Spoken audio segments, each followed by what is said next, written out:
You know, to have won the race that stops a nation 3 times, it's a pretty special feeling. McEvoy wheels a whip and Brew draws away to win the Melbourne Cup.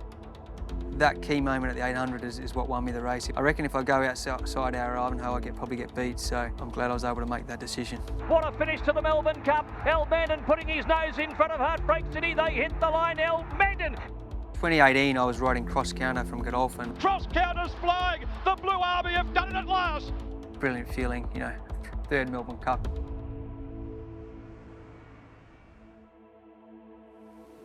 I'm Kerrin McEvoy. I've won the Melbourne Cup 3 times. In 2000 on Brew, 2016 on Almandin, and 2018 on Cross Counter. It's been around for a long time, the Melbourne Cup. It's stood the test of time, and you know, it's the race that stops a nation. It's a brilliant race. It's a tough test, 2-mile handicap. Need a lot of luck in the Melbourne Cup, and pretty pleasing to have been able to have my name on the list 3 times.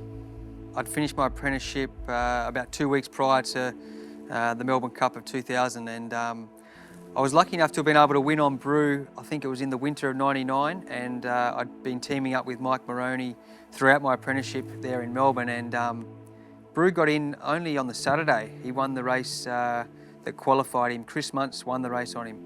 Brew and Mr. Nelson, and Brew's one at a neck on the line, maybe a little more to Mr. Nelson. He needed a 1-2 finish to be assured of getting into the Cup. Chris Muntz already had a ride in the Melbourne Cup, so he couldn't ride him. And Brew only had 49 kilos, so there wasn't a lot of jockeys that could ride him. And yeah, we went to the barrier draw. I was pretty excited, and then we drew barrier 24, which is obviously the widest gate out of all of them. So my hopes had sort of diminished when I seen barrier 24, but in a sense, it almost just freed me up. I thought, okay, well, whatever will be now. And you know, I was able to, I suppose, fly by the seat of my pants. And yeah, I was able to give him a dream run that day, and good old Brew did the rest. I was lucky enough to have a pretty trouble-free run. So we're getting near the business end of the race now, and I was able to sort of follow along. My first ever Melbourne Cup ride, I didn't want to be hitting the front too soon. I'm edging out into the clear. I hadn't really asked him for a full effort here, and I remember pinching myself thinking, far out, I'm going to hit the front here in a Melbourne Cup soon. I could hear, I think it was Damien Oliver on my outside there. He might have been on cups that way, and Darren Beaman was coming on Yippee-I-Yo. But look at Brew go, he had 49 kilos on his back. When I asked him for a full effort, he was away. But it's Brew going for home, 100 out. McEvoy wheels a whip, and Brew draws away to win the Melbourne Cup. 2 lengths to Yippee-I-Yo second. Brilliant feeling. I had to look to my left, look to my right. First ever Melbourne Cup ride, and I've won. Could not believe it. A brilliant way to enter my senior career, because I'm sure without that win, I wouldn't have been able to go and achieve what I've been able to achieve, you know, in my career since. It just opened up so many doors, and yeah, brilliant. I'll never forget that day. Going into 2016, I was pretty confident going into Almandin. The more I looked at the race, the more confident I got. I remember saying to my dad the night before, I need to stop looking at this race because I'm getting excited looking at it. So the interesting thing with Almandin is I'd never sat on him before either. I'd only ever seen him, and I remember going to the barriers on Almandin, and he was really, really free and fresh in himself. And I remember thinking, far out, I've just got to park him away here, and if I expose him too much, he'll do too much early. So the start was crucial, and he was brilliant out of the barriers, really sharp out. Racing. Hartnell jumped well in the middle of the line with Exospheric, an oceanographer. Secret Number jumped okay. Now, right here is the key moment, because right there, if you pause it now, I was sort of looking, you can see I'm following our Ivanhoe, and Joe's towards my inside in the luminous yellow. I could have come out towards the outside of our Ivanhoe, which would have meant I went wider and exposed my horse. What actually won me the race was here, Joe made a decision to go back to the inside. I was then able to correct my position and go towards the inside of our Ivanhoe and get on the back of Jamaica. So I saved at least a length there by going back towards the inside. So thanks, Joe, for allowing me to do that.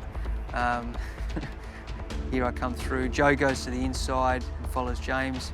He pushes Nick Hall out of the way. I just went to the outside of Nick. I was still full of running, hadn't asked him for a question yet, and I knew that Joe had just niggled his horse along, so We level up here at the furlong.